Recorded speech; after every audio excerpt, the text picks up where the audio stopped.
ये आगे उनका पड़ा था उनका ही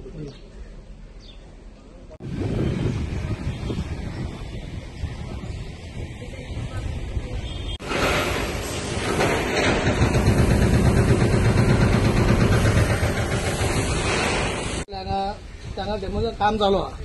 त्यांना फाटल्यान अख्खो त्यांचे माती फातर सगळे फाटल्यान पडला आणि त्यांचे कोणाच्या शिटा बिटा मोडला आणि आता हे बिल्डिंगाचे बी डेमोशन जावपाचो म्हणल्यार जाता की हांगा तांकां सायडीक रावतना सगळो कचरो आहा.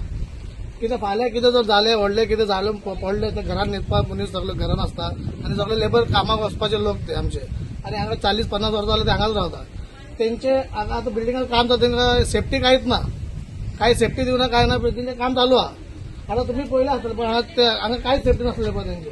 हांगा तेच्या घरान हांगा डस्ट धूळ बी सगळे लोकांच्या घरान हांगा ते फुडल्या पासून आमी इतलेंच मागता त्या लोकांचे कितें सेफ्टी करपाचें. ते सालगांवकारचें कितें काम जालां तेंच्या लोकांक सेफ्टी दिवपाचें, तेंचे प्रॉब्लेम मातशे सॉल्व करपाचे इतलेंच मागता.